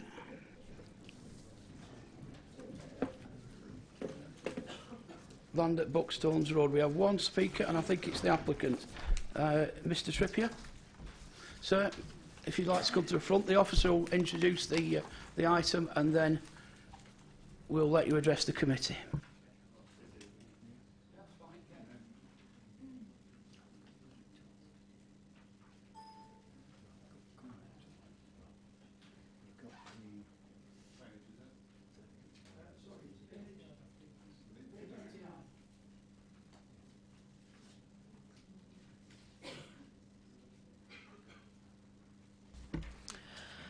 Okay, so this is an application for a single detached dwelling to replace a former commercial storage building alongside an associated outbuilding, garden and parking area, although that building's now been demolished. You can see here the extent of the application site with the red edge. The site occupies an elevated position in the green belt. A dwelling was previously approved on this site, and that permission remains extant. The previous permission was justified as the dwelling proposed was single storey of a similar scale to the existing building that was on site. The main issues to consider are whether the proposal involves appropriate development in the green belt, whether the site occupies an appropriate and sustainable location, the impact on amenity, the impact on highway safety, and the conclusions and recommendation. So the development subject to this application you can see here on the proposed site plan. Got some proposed elevations which show that the development has a sort of subterranean element to it, which you can see there in the dotted line. The red dotted line indicates the outbuilding that was once there that's now been demolished. You see some floor plans and site sections. Here you can see the site photos. I was looking for a little site photos. I'll point out the outbuilding. So you're looking in this, the outbuilding that was there. So you can see that it is visible, albeit from long distance views from public vantage points. So here we've got some comparison elevations. So the development subject of this application is 40% greater in volume than the dwelling that was previously approved. So it has a volumetric increase in terms of harm on the greenbelt. Also being visible from long distance vantage points. The case officer considers that because of the window openings, more glazing has also an impact on the green belt. In this instance, although the applicant has submitted some details which explain that because of the construction requirements, it's beneficial for them to develop down and to dig out through site, it's not considered that these amount to very special circumstances which would outweigh the harm. Therefore, the recommendation is for refusal. Thank you. Mr Trippier. Good evening, everybody. I'm the applicant, as was said. I applied last year for permission to build a building, which the planning officers approved, advising that it wouldn't have any impact on the green belt. It replaced the derelict building in a very untidy site, as you've seen, and the committee approved that last year. One of the conditions after that was that I get a ground survey report, which I did. So we demolished the building and we got the ground survey report, and that indicated that there's 3 to 4 feet of rubble, and then you're into a soft shale mudstone underneath. So there's a lot of excavation to be done under the footprint, and as you'll see, it's a very long building. It's quite a large footprint. So, you know, for every metre I've got to dig down, I'm going to have to put 250 tonne of stone back in to sort of fill it up and bring the slab level up. So one of the solutions we talked about to overcome this risk was to use the space underneath. So that was where the concept came from, to apply for a basement and using the space. And to my mind, it's a more sustainable solution than importing 250 tonne of stone for 1 metre or 500 tonne for 2 metres, which is a reasonable risk. It could happen. And in addition, incorporating a basement and making it a larger home does support what's been discussed previously about a larger family home than a small compact bungalow. So there is that benefit as well. So personally, I think there are special circumstances which are supporting this application. The second point is illustrated on here, on this sketch, because in the report it says the mass of the building is the reason for harm on the green belt. What the report, I don't think, brings out is that the original report had a terrace with a supporting wall, which is there. And the report tends to dwell on the fact there's more stone there. But you'll notice the terrace has disappeared. Because the house has gone down into the ground, I don't think the mass from those is any different. Certainly not significant. And so I would contest that there isn't a real impact on the green belt, and I don't think it's therefore classed as inappropriate. The final thing, quickly, is that I've consulted all the way on this. None of the neighbours disagree with this, both the initial and this proposal. I've spoken to the planners about it. We did amend the design, which had windows in the basement, which have been taken out. And I've met with Councillor Sykes, who has quite an interest in Crompton Moor, and he's actually fully supportive of it. So I don't think it harms the green belt at all, I don't think. So I'm asking the committee really to overturn the recommendation to refuse in this instance. And that's it. Thank you. Thank you, everybody. Okay, thanks. Yes, Councillor Gloucester. This is actually my ward. I know the area extremely well, and I actually agree with the applicant that this doesn't actually have any effect on the green belt due to its location, and I move approval.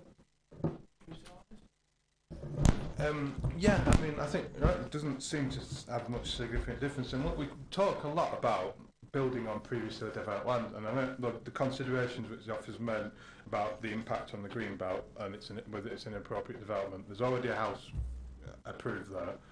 It doesn't make that much difference. And the only other comment I think mentioned about glazing, but there's nothing in there about conditions which could have reduced that if the officer felt that was a problem. So I would second approval really, because we need to be building on previously developed land.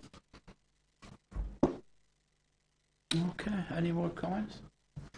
Councillor Kumar? as a comment for officers is right point. Okay, if you just bring back that photograph back that was there before. Sorry, which photograph you want? The one before this one. That one. Oh, So, comparison ones. that one, yeah. So is there actually a difference in height? I know we're going down, but is there actually a difference in height between what permission they've already got and what they're going to get now? What they're asking for now? Could I answer that then? The height, right? The height of the dotted line is the old commercial building that was there. It's been so the ridge height of what we're asking for is exactly the same as what's been approved, and the footprint, length and width is exactly the same. It's just going down into the ground. Yeah. To offer a slightly different answer, whilst the height, I mean, you can see from the dotted line that the applicant has clearly tried to keep in line with the building that was there previously. The impact here is because of the excavation. It increases 40% in terms of the volumetric increase. So when we're talking about the principle of development, because new buildings in the Greenbelt start off as being inappropriate, we've got to, what we're struggling with the twofold argument in the Greenbelt is we've got to be able to argue that the principle is acceptable. So a 40% increase in what was originally approved, or the building that was there, I would argue is not acceptable. So it's an inappropriate development within the Greenbelt. So we would have to have some very special circumstances to overcome that, and I don't think that they're there. So in terms of the principle, before we get to things like design, I think that we've got an argument that hasn't been resolved. I think there are some important issues here, and there are issues of principle as to what the aims of the Greenbelt are. And obviously part of that is visual amenity, part of that is to restrict the amount of new build in the area if it affects the purposes of the Greenbelt and the openness of the Greenbelt. What this particular case involves is excavation. So in terms of the height, I think the applicant was trying to show to you, this is not going to be any higher than the building that was approved previously. That's perfectly correct. It isn't any higher. How it's become much bulkier is by digging into the ground. And obviously members have heard that there are reasons for that in terms of the material that had to be excavated from the site. I've not actually heard why, as a result of that material being excavated from the site, therefore the whole of the structure could not have been reduced down to that lower level. There are two elements of the increase in the volume. There's the area that you can actually see above ground. So again, what we had initially was a single-storey building. What we're getting is effectively a two-storey building. And the impression has been reduced by the fact that they've used a low-pitched roof and a large area of wall in order to achieve that. But in a sense, what they've done is doubled the volume of the property. I won't even mention the basement element of it, which is obviously another addition to it. But in terms of assessing the impact on the Greenbelt, to my mind, there is clearly a greater impact. And if members accept this as a way of increasing that, so we're not going any higher in absolute terms, but we're actually digging into the ground, I think you're setting yourselves up there with a precedent which could be used quite widely, and as such it would undermine the protections of the Greenbelt that currently exist. So I would ask members, obviously you will make your views on whether you consider that additional impact to be significant, but I would also ask you to consider whether this as a principle of increasing volume of property is something that you would want to be taken up on a wider level by other applicants, because to be certain there are others who are looking at this particular application and thinking exactly the same way moving forward. Thank you, Chair. Okay, we've had some lengthy explanations from both the applicant and the officers here. So has anybody got any comments? Now I know we've had a mover and a seconder for refusal. For approval, sorry, yes. So, Alan, just remind me, which is the order to take these votes? At the moment, Chair, the only thing that's been moved and seconded is approval. So you would deal with that first. Yeah. Yeah, you two have moved on. Okay, unless there's anything else, like I said, we have had some lengthy explanations from both sides. Yeah, Councillor Davis. It appears if the old plan goes ahead, he's still got to dig down anyway. So it's still got to do all that other building underneath anyway. So why not extend it? I'm thinking that way. Why not extend it and make it, you know, the new improvement, you know, for tonight? Can I just that's opened up an interesting question. The gentleman's already got approval for a dwelling there, and that could still be built without any problems. He's got approval for a dwelling, yes. He hasn't got approval for carrying out significant engineering operations which weren't shown on the original drawing. And I think what's being indicated here is that after ground tests have taken place, apparently you would not be able to carry out that particular development without a significant engineering operation also taking place. We would have to consider carefully whether in those circumstances what will be being implemented is in accordance with the approved scheme. Okay, we're going to move to a vote then. Oh, Peter, did you want to come back on that? Because it's already been moved and seconded for approval, which I think that's the way you were going. Is that correct? I just want to make a point, or ask a question. If he did all the foundations, if that's the right word for it, what need doing for the original development, and then put the soil back in and left the shape as it was, would that be still okay? If the development is carried out in precisely the same terms as what was approved, so effectively it's the same building, exactly the same space, if you like, then yes, he would still have that approval.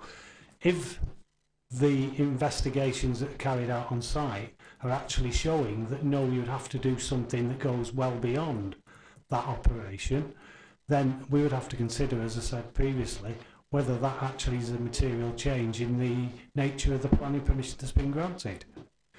Because there is clearly the implication here is there's a very large, significant engineering operation, and we're talking about opening out in our terms, in terms of openness of the green belt, what's above ground.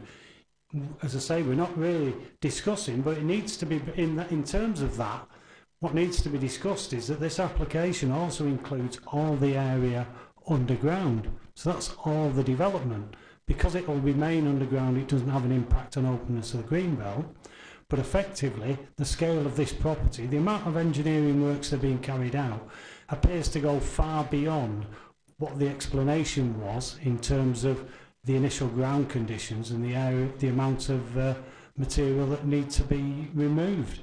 So as you can see on the right hand side, that indicates it, the hashed line at the bottom, that is a room itself. The whole building effectively will be 3 stories. The original building was effectively 1 story. As I said, again, obviously members can make your own judgments on that. My concern is that the principle that is being set by this proposal is one that I can imagine this will not be the first application members will face in the future. Okay, and that's something that we might have to debate elsewhere. So we've got what's in front of us. So it has been moved and seconded for approval. So can I have a show of hands for approval, please?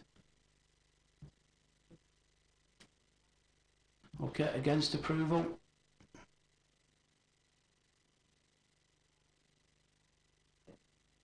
Okay, so it's 5, was it, and 6? Okay, can we start again? Those in favour of approval?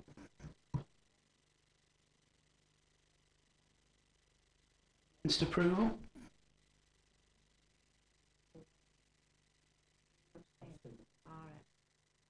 And 1 abstention.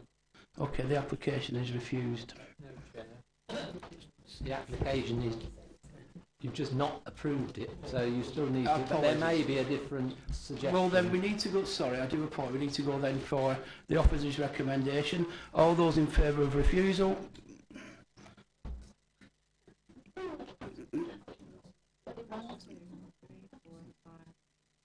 Six, and against approval? 1, 2, 3, 4, 5. Yeah, okay, so the application is refused. Thank you. And one abstention.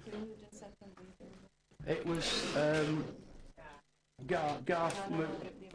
Oh, I moved approval. Refusal.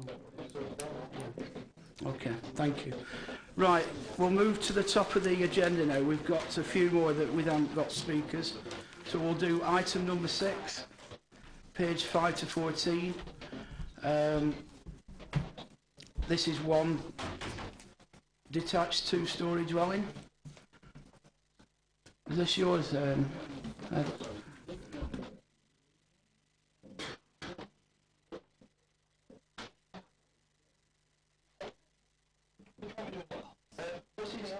We're going to the top of the list now. Item 6. We're doing the ones with no speakers now. So they didn't appear. So okay. So item number 6.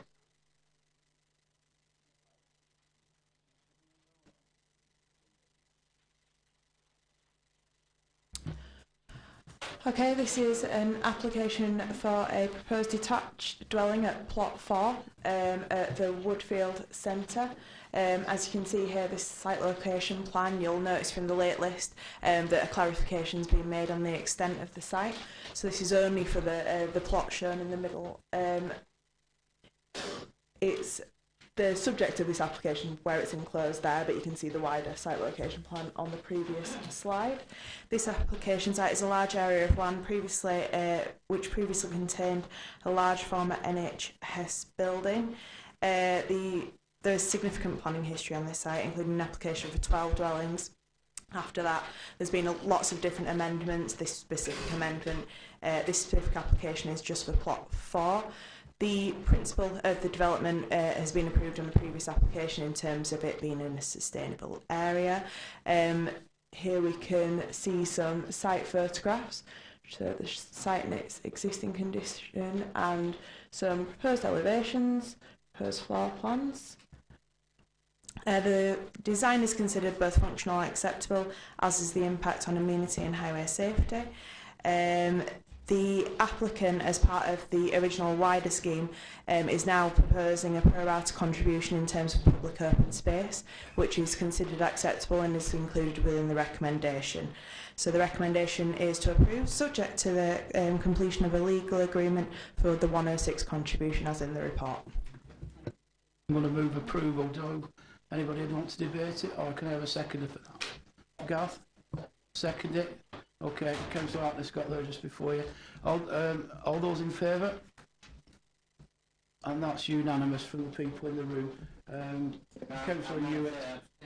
Oh, did you abstain, John? Thank you. And Councillor Hewitt has left the room. Okay. We'll move down now to item number 8, which is pages 25 to 34. We debated this at some length last month, didn't we? And we went away for some additional information. Is this yours, Graham? So you just update us on any additional information we may have had.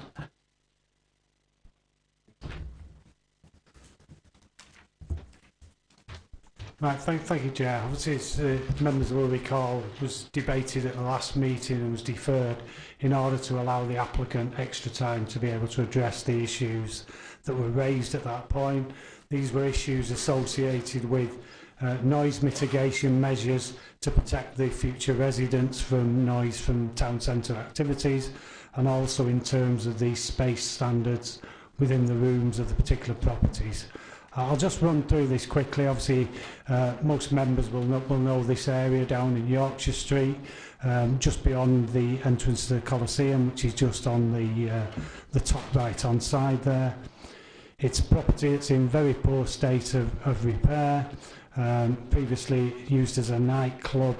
There's a takeaway on one side. The adjacent property is currently vacant. This is the rear of the site, so it extends back from Yorkshire Street through to Bartlam Place. So again, the building that you can see in the middle there is part of the application, as is the brick-piered structure which links the two. The structure at the end of this road, there's obviously the entranceway there, that's the loading area at the back of the Coliseum. These are just a number of views showing you the condition of the inside of the property before the last application was considered. This is the top of the building at the back of the site, so as you saw the area with the big piers, that's on the right, off to the right hand side of where you're looking now. So you can see the building on the right hand side, that's the structure onto Bartland Place, and again the taller building accesses onto there and backs onto the Coliseum. So again, just showing that area which will become a terraced area for future residents. Again, this is just showing the entrance area on there. So again, this is showing you the elevations of the site. So as you can see in the bottom right hand side, you can see there the difference in levels across the site, which means obviously the ground floor on one property is not the same as on the back of the site. Not particularly many alterations externally to the property, to basement, and these are the new floor plans. And the difference between the previous schemes that members saw and this particular scheme is noted on the first floor of the property, where there were originally 3 units.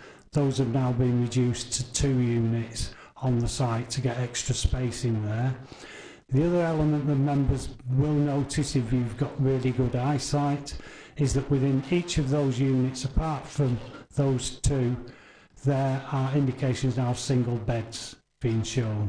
So members will recall a lot of the debate last time was about the amount of accommodation on the site, whether the sizes of the units were sufficient for 2 people, as there was, as I say, an indication that there were double beds in there. These were 2-bed units. In the meantime, the applicant has confirmed the intention is that these will be single bed accommodation apart from the 2 larger units, and therefore that is the nature of the proposals put before you. You'll notice in the report that I've drawn attention to some of the discussion again from last time about how enforceable that is. The answer is it's very difficult to enforce that. So you will be accepting a scheme for single bed accommodation across 9 of the 11 units as they now are on site. There's also been some slight reconfiguration of some of the units, so it makes sure that every one of these units now, on that basis of accommodation, complies with the national space standards, so it meets all that criteria. In terms of the acoustic insulation side of things, again, there's been further work done on that, and your environmental health officers are now satisfied that a suitable scheme of acoustic ventilation can be achieved on the site. That obviously will require full details to be approved, and that's a condition in the report. Similarly, there's the proposal that, again, on the right-hand side, the ground floor of the unit will come back into use for a bar usage, which obviously could again operate into the early hours of the morning.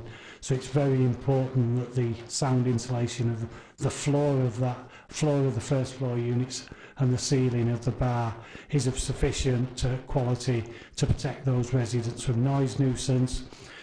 Your environmental health officers are quite happy that that can be achieved, but they stress this is about workmanship, and that unless the scheme is done correctly, it will not provide adequate insulation.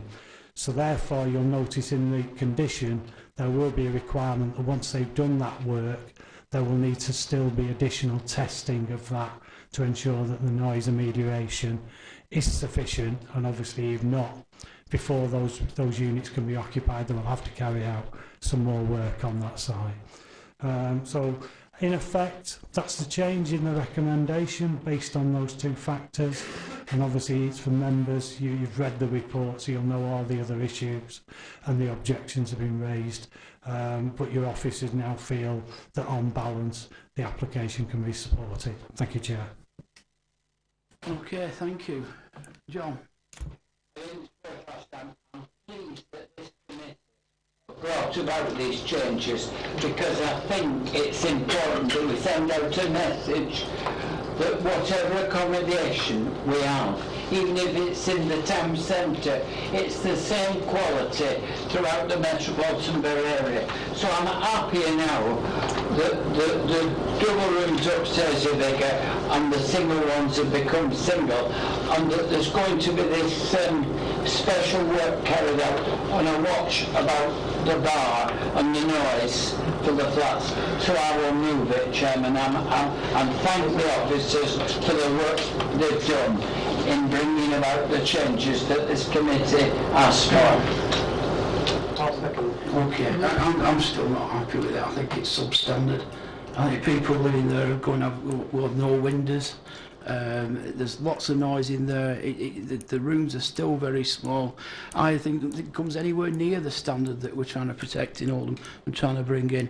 But the members can make their own minds up at that, because I think we debated it thoroughly at the last meeting. I don't think we need to go over it again. It's been moved and seconded for approval this time. Yeah.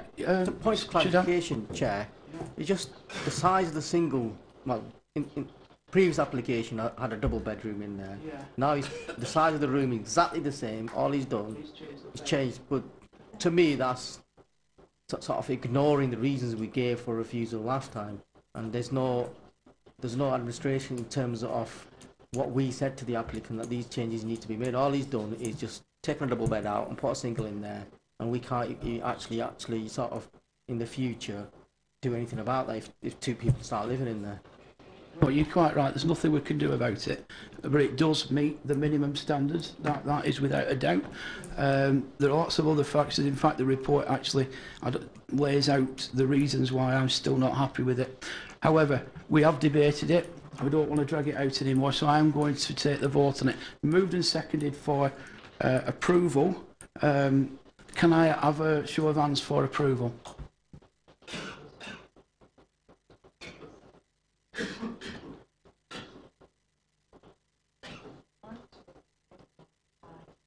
Yeah, you can vote. He's been here for the debate. Okay. Okay, those against? Okay, so the application is refused. Chair, again, you've just not approved it. Well, so we've not approved it. You need to, if you're going to move it and second it for refusal, I might as well say it now, Chair. No, it's fine. You need to do so for valid absolutely right. reasons, as you. So now we need to vote against for refusal. So. Chair, you need a reason. The reasons are laid out in the original report, and I can expand on that later. I'm quite happy to attend any inquiry on it to represent the council. So can I now have a show of hands for refusal? You might want to ask Graham. Well, the members have to decide whether this is still totally applicable. The reason it's a bit long-winded, but the reason for refusal last time was, I'm going to get out of breath, the proposed development will involve the introduction of residential accommodation into an area which is subject to existing noise from neighbouring entertainment venues and activity associated with those uses. The applicant has failed to supply adequate information to demonstrate that future residents will not endure an unacceptable loss of amenity, having regard to the impact from neighbouring activities and the limited internal space and outlook available from the proposed apartments. It will therefore be contrary to relevant council policies. I think the only element of that is that you need to be careful of is the aspect of the applicant failing to supply adequate information. At the time of the last decision, environmental health officers agreed that was the case. They're now saying that subject to them implementing the scheme, then in terms of that element of it, it's not now a problem. Having said that, the installation scheme itself does involve effectively residents having to keep windows closed during noisy periods, so you get this passive ventilation system, and members might consider that if you look back to the original reason for refusal, that in addition to the limited space, which is obviously a concern of some members. So I suspect that there might need to be a tweak in the wording of that, but if members are happy that those issues together, the quality of accommodation for residents in terms of scale of the rooms and the fact that they live in a noisy environment, notwithstanding the sound amelioration scheme, officers can obviously work up a scheme, reason on that basis. Thank you, Chair. Okay. Councillor Kumar. I genuinely can't believe what I just heard. If that's the case, that the windows needed to be kept closed just to make the scheme viable, then our officers should have recommended refusal, not approval. I just can't believe I just heard that. It is an unbalanced issue, as is described before. So some may consider that to be acceptable, others may not. I think that's where it's coming from. Yeah, I think the point is that there is a way of sound insulating. So you can get this, for instance, if you have properties that are next to a motorway. So you can actually design it so that you get an airflow. I'm not an acoustic consultant, I don't understand how this works, but effectively it brings air into the rooms. So actually you can have the windows closed, but you've not got a passive air situation. It brings air into the room. But it does in fact involve windows being closed. If those windows are open when the nightclubs are in force, it will not provide an adequate level of protection against that noise. But it is an accepted system that can be used. So it's, yeah, again, I know you defer to members to... Look, the whole idea of deferring this was so you and the applicant could go away, the officer and applicant can go away and discuss this and come back with a scheme, either approval or refusal, to the committee. I mean, I thought that was the idea of deferring something. Yeah, so we're going straight back to where we were. What was the point of deferring in the first place? They did come back to us. There were some tweaks made to it by the applicant. The officer has made an on-balance recommendation for approval, but it's up to the committee to decide how we deal with it. It was moved and seconded for approval. That vote fell, so we must now take a vote for refusal, and that's where we're up to now. So if anybody wants to change their minds, so we need a mover and seconder for refusal, so I'll move refusal. I'll move approval. We've already done that, John. Well, what was the figures? We never got to. Yes. 5, 4, 6 against. 5, 4, 6 again. Yes. And Steve Casper, couldn't vote because he left them. And you can't vote here now either. So that's quite straightforward now. So we're moving to a vote for refusal. So all those in favour of refusal? 7. Anybody for approval? Against refusal? 1, 2, 3, 4. So the application is refused. Any abstentions? No. Okay. We'll move on to the next one.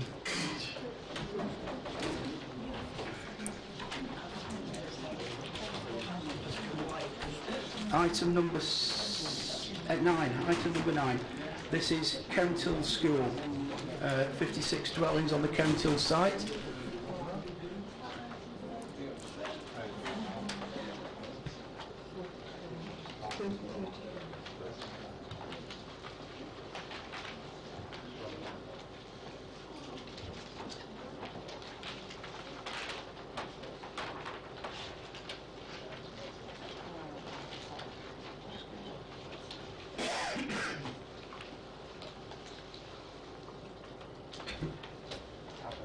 Okay, so this application comprises the erection of 56 houses with associated car parking, open space and landscaping on the former Kenthill site. The school itself was demolished in 2013. The main issues to consider are the principle of land use, design and layout, neighbouring amenity, ground conditions and drainage, trees, highways, affordable housing, provision of open space, and we've got the conclusions and recommendation. See, from the site location plan, if you've got very good eyes, you can see it's located between Kenthill Road and Rippenden Road. Here we've got a proposed site layout. The application proposes the erection of 56 3- and 4-bedroom dwellings. The main access is proposed from Kenthill Road, although a pedestrian access is also proposed from Rippenden Road. Open space is proposed to the northwest of the site. The proposed dwellings are of a fairly traditional design with red brick, but do include some render. There are a number of house types within the proposal, 13 in total, which I'm going to flick through fairly quickly until we get to the open space section, which we'll do in a moment. So you can see fairly traditional build. Here you can see what the public open space looks like, more specifically, like I say, located in the northwest of the site.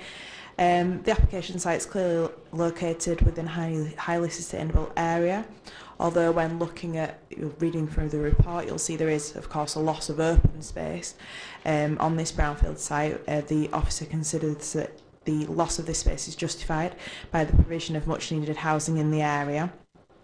The design is considered functional and acceptable.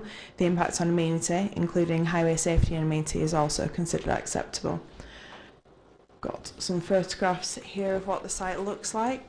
As we've come across a couple of times during this committee in terms of affordable housing, this application doesn't include the provision of affordable housing as it's not considered appropriate on this site, but the applicant has offered a contribution towards affordable housing of £500,000, which are included within the recommendation, can go towards affordable housing within the area.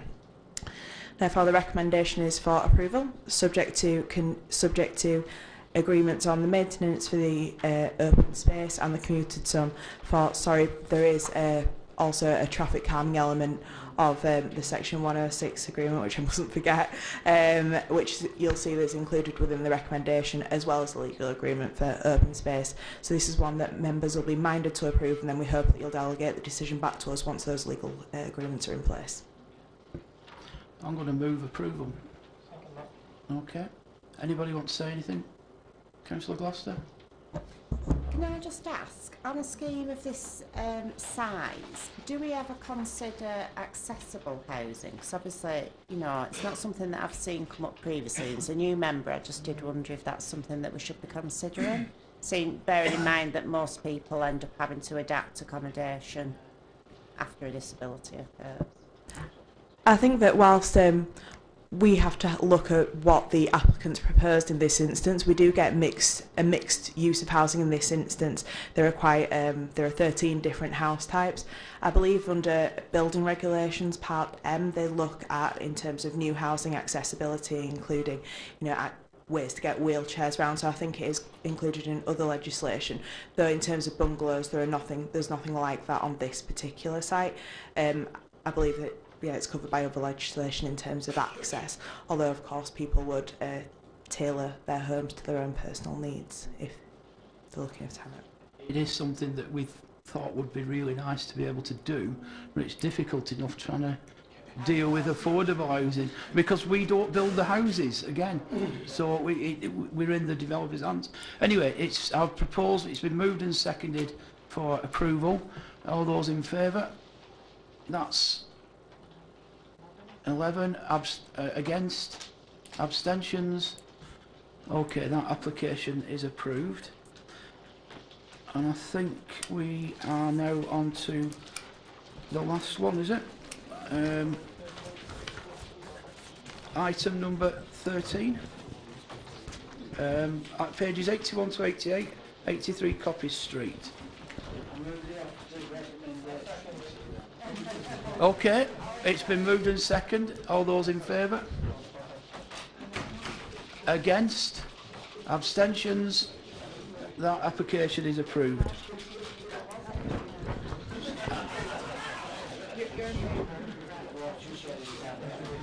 Okay, thanks members for that. I mean those flats on Yorkshire Street is quite a complex one, I have to say, but I think it is still very substandard. But please note the appeals. There's only 2. We've lost both of them, but don't worry about that.